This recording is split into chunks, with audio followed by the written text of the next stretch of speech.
Hello students, मैं प्रतिभा स्वागत करती हूँ आप सभी का हमारे आज के इस लेक्चर में। इससे पीछे के लेक्चर में हम सभी ने गद्य खंड और काव्य खंड के जितने भी चैप्टर थे उन सभी चैप्टर के चैप्टर एक्सप्लेनेशन, ऑब्जेक्टिव तथा उसके सब्जेक्टिव क्वेश्चनों को देखा है।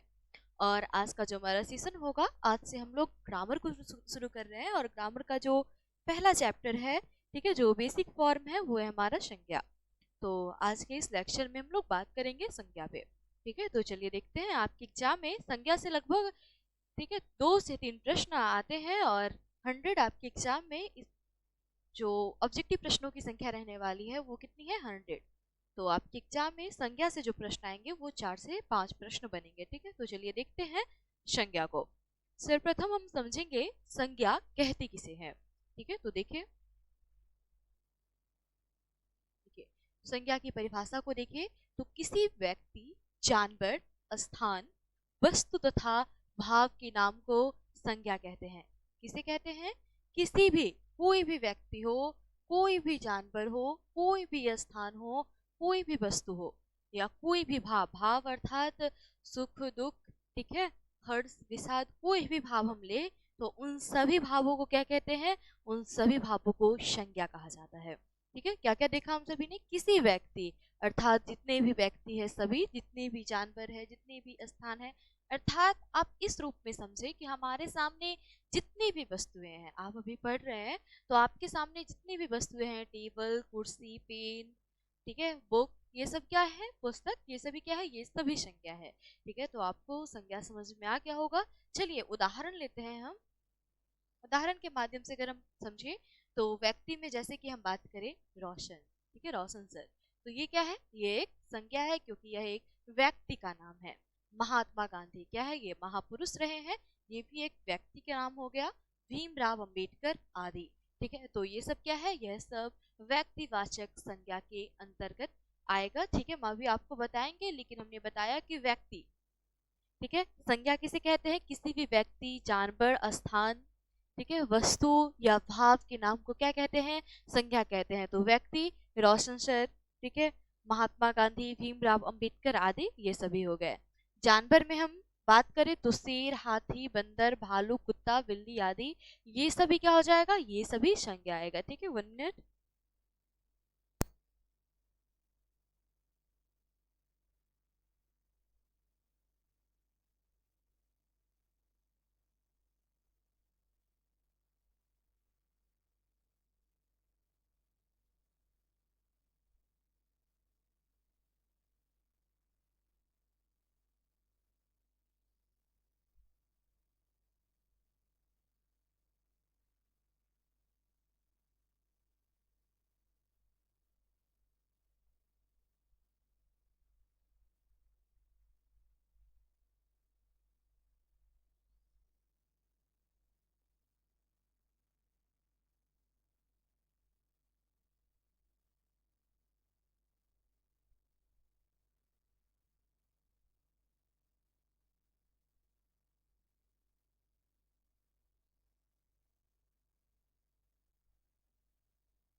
तो चलिए देखते हैं इसे। हमने देखा व्यक्ति में रोशन सर, महात्मा गांधी, भीमराव अंबेडकर या किसी भी व्यक्ति का सोहन, मोहन, राम, श्याम, ये सभी क्या आएंगे? ये सभी संज्ञा होंगे। ठीक है, किसी भी जानवर का उदाहरण ले, जैसे शेर, हाथी, बंदर, भालू, कुत्ता, बिल्ली आदि, ये सभी क्या होंगे? संज्ञा होंगे। स्थान भारत, ठीक है, स्थान में अगर हम बात करें तो भारत, बिहार, सीतामढ़ी, बिलसंड, अमेरिका, नेपाल, किसी भी स्थान का हम नाम ले रहे हैं, वो सभी क्या होगा? वो सभी संज्ञा के अंतर्गत आएगा।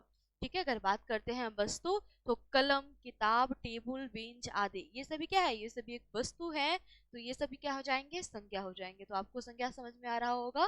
संसार के कोई भी व्यक्ति, कोई भी जानवर, कोई भी स्थान, कोई भी वस्तु या कोई भी भाव हो, भाव हम आपको भी बताना चाहेंगे। देखिए, भाव जैसे जवानी, बुढ़ापा, मिठास, खटास, ईमानदारी आदि, ये सभी क्या हो जाएंगे? ये सभी संज्ञा हो जाएंगे। ठीक है, यही जस्ट आपका नीचे लिखा हुआ है। तो हमने देखा किसी भी व्यक्ति, जानवर, स्थान, वस्तु या भाव को क्या कहा जाता है? संज्ञा कहा जाता है। तो आपको ये समझ में आ गया होगा। आगे चलते हैं हम लोग। देखिए, संज्ञा के भेद जो है वो 5 होते हैं। ठीक है, कितने भेद होते हैं? 5। देखिए, देखते हैं हम इसे। व्यक्तिवाचक संज्ञा, दूसरा है जातिवाचक, तीसरा है भाववाचक, चौथा है समूहवाचक और पांचवा है द्रव्यवाचक। ये 5 जो प्रकार है संज्ञा को, वो आपको पढ़ना है। ठीक है, देखिए, परंतु अंग्रेजी ग्रामर की प्रभाविकता को देखते हुए कुछ, ठीक है, संज्ञा के 2 भेद विद्वान होगा। ठीक है, कुछ विद्वान ने संज्ञा के 2 भेद और माना है, जैसे कि समूहवाचक और द्रव्यवाचक। तो आपको ये जो लाइन है वो आपको ध्यान नहीं रखनी है, बस आपको ये मानना है संज्ञा के कितने भेद होते हैं? 5 भेद होते हैं। कौन कौन? व्यक्तिवाचक, जातिवाचक, भाववाचक, समूहवाचक और द्रव्यवाचक। ठीक है, तो चलिए देखते हैं। हमारा जो पहला है व्यक्तिवाचक संज्ञा। व्यक्तिवाचक संज्ञा कहते किसे हैं? ये सभी आप बचपन से पढ़ते आ रहे हैं, तो आपको पता होना चाहिए। फिर भी डिवीजन के ख्याल से, ठीक है, आपको इसकी क्लास देनी इंपॉर्टेंट थी, आवश्यक थी, इसलिए ये क्लास आपको प्राप्त होगा। चलिए देखते हैं इसे। व्यक्तिवाचक संज्ञा को जिस शब्द या नाम से किसी खास व्यक्ति, जिस शब्द या नाम से किसी भी खास व्यक्ति, जानवर, स्थान या वस्तु का बोध होता है, वह क्या कहलाता है? व्यक्तिवाचक संज्ञा। क्या बोला गया? देखिए, खास, किसी खास व्यक्ति। जैसे कि अगर हम बात करें कि राम की, यह क्या है? यह एक खास व्यक्ति का नाम है। बात करते हैं अगर मोहन की, यह क्या है? खास व्यक्ति का नाम है। बात करें राधा की, यह क्या है? खास व्यक्ति है। ठीक है, जैसे कि अगर आपके साथ, आपके दोस्तों में अगर कोई मोहन होंगे, तो मोहन कहने से केवल उन्हीं का बोध होता होगा, आप सभी का बोध नहीं होता होगा। ठीक है, जिनका नाम मोहन है केवल उसी का बोध होता है। तो यह क्या हो गया? यह व्यक्तिवाचक संज्ञा हो गया। ठीक है, तो जिस शब्द या नाम से किसी खास व्यक्ति, जानवर, स्थान या वस्तु का बोध होता है, उसे क्या कहते हैं? उसे कहते हैं व्यक्तिवाचक संज्ञा। जैसे व्यक्ति में देखिए, रोशन सर, महात्मा गांधी इत्यादि, ये सब क्या हो जाएंगे? यह सब व्यक्तिवाचक होंगे। देखिए, जानवर में आपका आ गया कुत्ता, बिल्ली, ये सब क्या हो गया? ये सब एक विशेष जानवर का नाम है। देखिए, स्थान में बिल्सन, भारत, बिहार, पटना इत्यादि, ये सब क्या हो जाएगा? यह सब व्यक्तिवाचक होगा। वस्तु में अगर हम बात करें तो पार्ले जी, बिस्किट में भी पार्ले जी बिस्किट। ठीक है, लिंक ग्लाइचर अर्थात पेन, अगर हम वस्तु की बात बोल रहे हैं तो वह वस्तु क्या है? पेन। लेकिन पेन में भी कौन सा पेन? तो लिंक ग्लाइचर। तो यह क्या हो जाएगा? यह एक व्यक्तिवाचक संज्ञा होगा। चलिए, हम आपको, आपके सामने आपके विगत वर्षों में जो प्रश्न पूछे गए हैं उन सभी को भी रखेंगे, जिससे आपका जो कंसेप्ट है वो आपको क्लियर हो जाएगा। बिल्कुल। देखिए, आगे देखते हैं कुछ अन्य खास नाम व्यक्तिवाचक संज्ञा। जैसे कि त्योहार। अगर हम बोलते हैं त्योहार, त्योहार बोलने से जितने भी वर्ष भर में जितने भी त्योहार मनाए जाते हैं सभी का बोध होता है। लेकिन अगर हम बोलते हैं दुर्गा पूजा, तो केवल दुर्गा पूजा का बोध हो रहा है, तो यह क्या हो जाएगा? यह व्यक्तिवाचक संज्ञा होगा। अगर हम बोलते हैं ईद, तो केवल ईद का बोध हो रहा है। ठीक है, अगर हम बोलते हैं क्रिसमस डे, तो आपको पता चलता है हम क्रिसमस डे त्योहार के बारे में बात कर रहे हैं। अगर हम बोलते हैं होली, तो आपको पता होता है यह इस होली के बारे में बात कर रहे हैं और यह रंगों का त्योहार है। ठीक है, तो ये सभी किस में आएंगे? व्यक्तिवाचक में। यह क्या है? यह एक खास त्योहार के नाम है। दिन के नाम में अगर आपको दे देता है दिन, कौन सी संज्ञा है? दिन कौन सी संज्ञा होगी? तो दिन है जातिवाचक संज्ञा। कौन सी चीज संज्ञा? जातिवाचक। अभी जस्ट हम आपको बताएंगे जातिवाचक संज्ञा कैसे है। तो देखिए यहाँ पे दिनों के नाम, तो रविवार, सोमवार इत्यादि। देखिए, तो रविवार क्या है? एक खास दिन का नाम है, अतः यह व्यक्तिवाचक संज्ञा होगा। कौन सा संज्ञा होगा? व्यक्तिवाचक संज्ञा। देखिए, सोमवार, यह क्या हो जाएगा? यह एक खास दिन का नाम है, अतः यह क्या होगा? व्यक्तिवाचक संज्ञा के अंतर्गत आएगा। तो आपको ये समझ में आ गया होगा। आगे देखिए, महीनों के नाम, जनवरी, फरवरी इत्यादि, ये सभी क्या होंगे? ये सभी व्यक्तिवाचक संज्ञा के अंतर्गत आएंगे। लेकिन अगर आपको देता है महीना, कौन सी संज्ञा है? महीना शब्द कौन सी संज्ञा है? तो यह कौन सा संज्ञा हो जाएगा? यह जातिवाचक संज्ञा होगा, क्योंकि महीना कहने से साल में जो 12 महीने होते हैं उन सभी का बोध हो रहा है। ठीक है, आगे देखिए युद्धों, घटनाओं के नाम। जैसे कि अगर हम बोलते हैं युद्ध, तो युद्ध एक जातिवाचक संज्ञा होगी। लेकिन अगर हम बोलते हैं कारगिल युद्ध, तो यह क्या हो जाएगा? यह एक व्यक्तिवाचक संज्ञा होगा।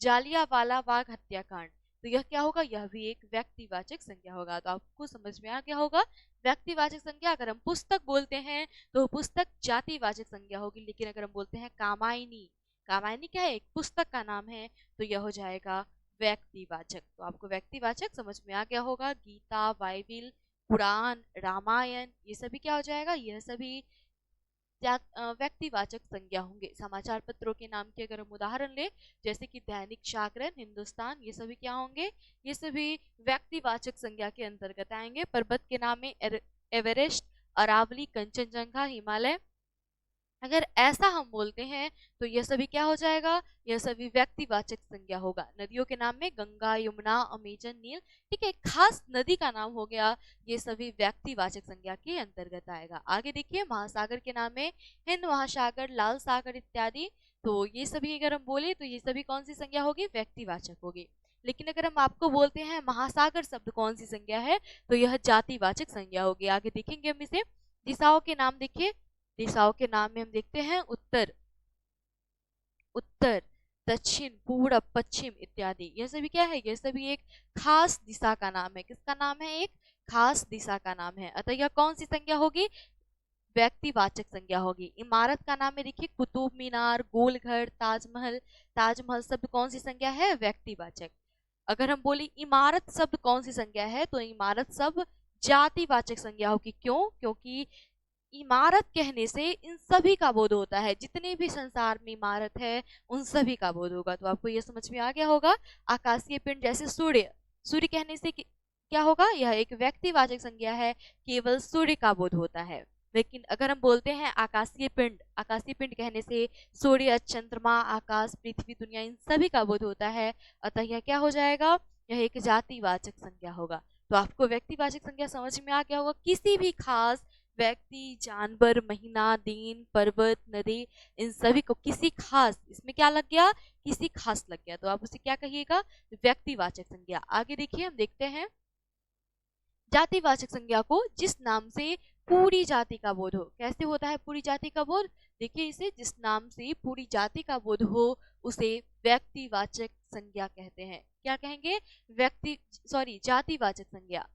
ठीक है, यहाँ पे ये गलत टाइपिंग है, ठीक है, क्या कहेंगे इसे हम, जातिवाचक संज्ञा कहेंगे। ठीक है, तो यहाँ पे हम सभी ने देखा, जैसे कि अगर हम बात करते हैं जीव की, तो जैसे कि आप ले पुरुष, ठीक है, क्या ले रहे हैं आप, पुरुष, स्त्री, बिल्ली, कुत्ता, शेर, लड़का, लड़की इत्यादि। समझिए इसे, अगर हम लड़का बोलते हैं तो संसार में जितना भी लड़का है उन सभी का बोध होता है। यह क्या हो जाएगा, यह जातिवाचक संज्ञा होगा। अगर हम बात करते हैं लड़की की, संसार में जितनी भी लड़की है उन सभी का बोध हो रहा है। ठीक है, तो यह क्या हो जाएगा, जातिवाचक संज्ञा। जैसे कि अगर हम बात करते हैं, बोलते हैं राज्य, तो संसार में जितने राज्य हैं उन सभी का बोध होता है, तो यह क्या हो जाएगा, जातिवाचक संज्ञा। देखिए जैसे स्थान में देश, राज्य, शहर, गांव, नदी इत्यादि, ये सभी क्या होंगे, ये सभी जातिवाचक संज्ञा होंगे। कैसे होंगे, क्योंकि अगर हम देश बोलते हैं, अगर हम बोलते हैं देश, यह क्या हो जाएगा, जातिवाचक, क्योंकि देश कहने से विश्व में जितने भी देश हैं उन सभी का बोध होता है, उन पूरी जाति का बोध कराता है ये। जैसे कि यहाँ पे देखिए बिल्ली, संसार में जितनी भी बिल्ली है उन सभी का बोध हो रहा है। लेकिन अगर हम बोलते हैं कि मेरी बिल्ली का नाम है किट्टी, ठीक है, तो किट्टी अगर हम बोले तो यह व्यक्तिवाचक होगा, क्योंकि एक खास बिल्ली का नाम होगा। ठीक है, तो आपको यह समझ में आ गया होगा। अगर हम बात करें वस्तु की, तो जैसे कि देखिए सेल फोन, मोटरसाइकिल, मोटरसाइकिल कहने से जितने भी मोटरसाइकिल है, विभिन्न प्रकार की मोटरसाइकिल है, ठीक है, उन सभी का बोध होता है। कलम कहने से लिंक स्मार्ट, देखिए लिंक स्मार्ट, लिंक ग्लाइजर, जितने भी पेन होते हैं उन सभी का बोध होता है। तो कलम क्या होगा, कलम एक जातिवाचक। लेकिन अगर इसी में आपको हम बोलते हैं लिंक ग्लाइजर, यह कौन सी संज्ञा है, तो यह व्यक्तिवाचक संज्ञा होगी, एक खास पेन का नाम है। ठीक है, आगे देखिए किताब, किताब कहने से देखिए अगर हम बोलते हैं रामायण, अगर हम बोलते हैं रामायण, रामायण क्या है, व्यक्तिवाचक, क्योंकि एक खास किताब का नाम है। लेकिन अगर हम बोलते हैं किताब, तो जितने भी किताब है उन सभी का बोध हो रहा है, अतः यह जातिवाचक संज्ञा होगा। तो आपको ये समझ में आ गया होगा। आगे चलते हैं हम लोग भाववाचक पे।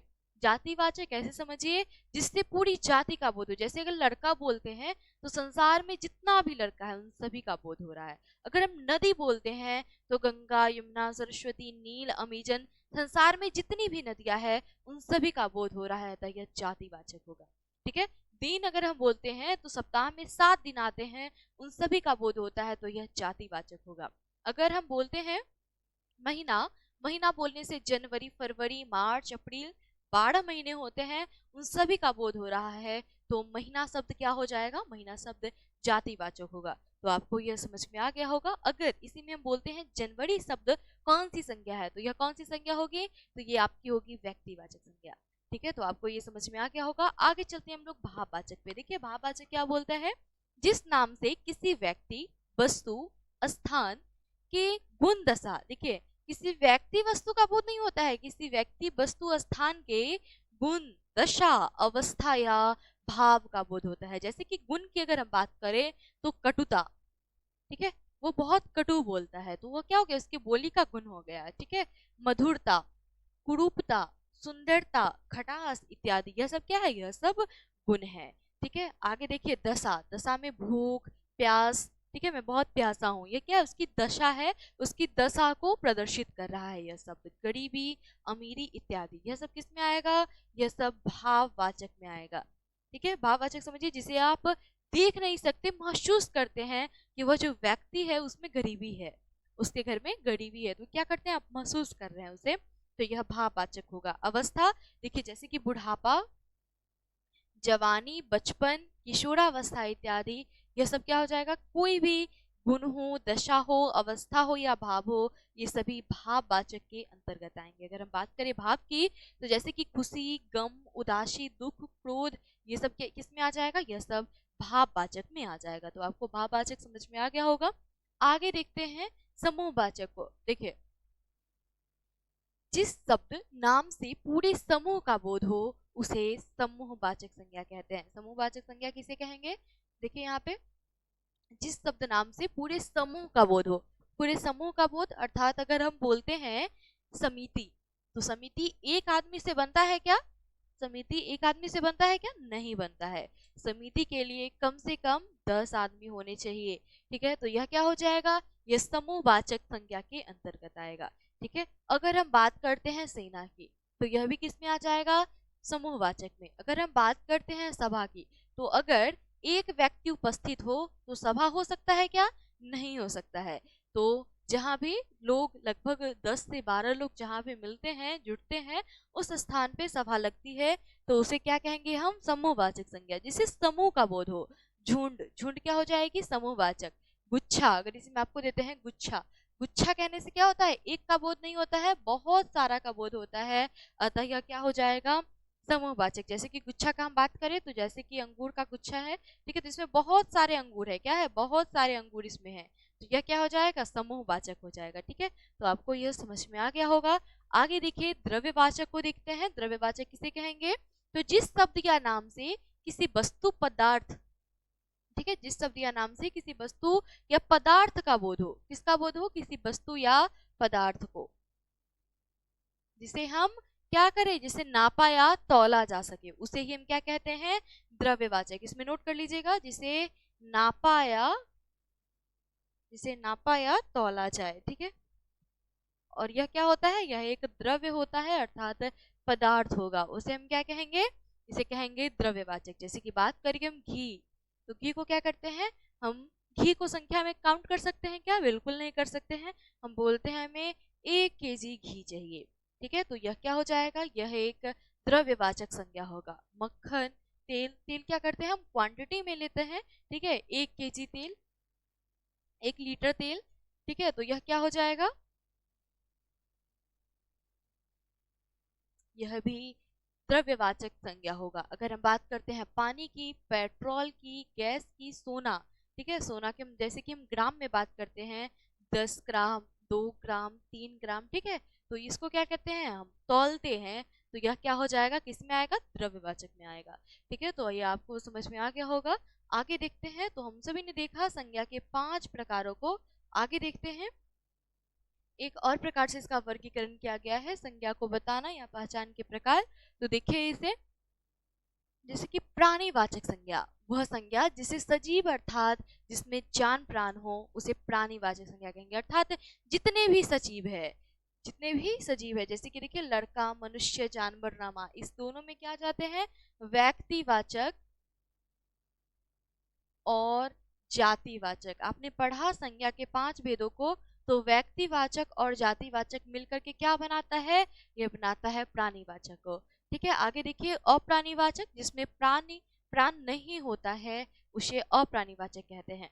गणनीय संज्ञा, जिस किसी भी नाम की गणना की जा सकती है उसे कहते हैं गणनीय, जैसे कि लड़का, लड़की, पुस्तक, शेर, किताब। ठीक है, इन सभी की हम गणना करते हैं तो यह क्या हो जाएगा, गणनीय के अंतर्गत आएगा। और जिसकी गणना नहीं कर सकते, जैसे कि यह द्रव्यवाचक वाला है, आपने देखा था द्रव्यवाचक और यह भाववाचक। ठीक है, समझ रहे हैं आप, द्रव्यवाचक और भाववाचक, जिसकी हम गणना नहीं कर सकते, जैसे कि पानी, तेल, दूध, गैस, हवा, मिठास, ईमानदारी। ईमानदारी क्या है, एक भाव है, तो ये सभी किस में आ जाएगा, ये सभी अगणनीय में। जिसकी गणना कर सकते हैं गणनीय, जिसकी गणना नहीं कर सकते हैं अगणनीय। दो प्रकार से यहाँ पे बांटा गया है, इसमें प्राण के आधार पे बांटा गया है, सजीव और निर्जीव के आधार पर, यहाँ पे काउंटिंग के आधार पर। तो देखिए प्राणीवाचक उसे कहेंगे जिसमें प्राण हो, और प्राणीवाचक जिसे कहेंगे उस जिसमें प्राण नहीं हो, जो निर्जीव हो। गणनीय संज्ञा जिसे कहेंगे जिसे गना जा सकता है, जिसकी काउंटिंग की जा सकती है, और अगणनीय संज्ञा उसे कहेंगे जिसकी काउंटिंग नहीं की जा सकती है, जिसकी गिनती नहीं की जा सकती है। ठीक है, तो इस प्रकार से आपने देखा और हम सभी ने बात किया है संज्ञा के 5 भेदों पर। ठीक है, संज्ञा के 5 भेदों पर हम सभी ने बात किया। कौन कौन था वो, व्यक्तिवाचक, एक बार रिवीजन के पॉइंट से हम ले तो व्यक्तिवाचक, दूसरा था हमारा जातिवाचक, तीसरा हम लेते हैं द्रव्यवाचक को, चौथा लेते हैं समूहवाचक को,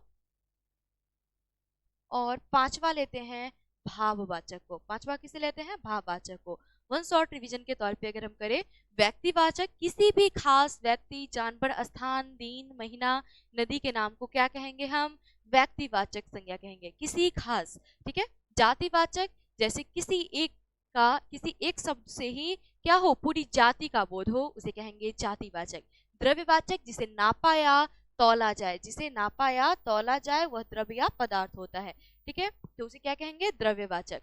और यह क्या होता है, द्रव्य और द्रव्य या पदार्थ, क्या होता है, द्रव्य या पदार्थ। ठीक है, आगे देखिए यहाँ पे है समूहवाचक, जिसे क्या हो, समूह का बोध हो। समूह का बोध अर्थात जैसे कि भीड़, गुच्छा। ठीक है, समूह का बोध, सभा, ये सब क्या हो जाएगा, समूहवाचक। भाववाचक जिसे अवस्था का बोध होता है, हमारी मन की भावना का बोध होता है। ठीक है, इन सभी किसी के गुण, दोष, इस सब का पता चलता है, तो इसे क्या कहेंगे हम, किसके अंतर्गत आएगा, ये भाववाचक के अंतर्गत आएगा। ठीक है, तो इसके बाद हमने दो प्रकार में बांटा था इसे, प्राण के सजीव और निर्जीव के आधार पर। सजीव के आधार पर था प्राणीवाचक, और जो निर्जीव होता है उसे कहते हैं अप्राणीवाचक। जिसकी हम गिनती कर सकते हैं उसे कहते हैं गणनीय संज्ञा, और जिसकी गिनती नहीं कर सकते हैं उसे कहते हैं अगणनीय संज्ञा। तो इस प्रकार हम सभी ने संज्ञा के भेदों पर चर्चा किया, इसके उदाहरणों को देखा, और इससे अगला जो हमारा लेक्चर होगा इसमें हम लोग देखेंगे संज्ञा के महत्वपूर्ण ऑब्जेक्टिव क्वेश्चनों को। ठीक है, तो आप बने रहिए हमारे क्लास के साथ, तब तक के लिए धन्यवाद।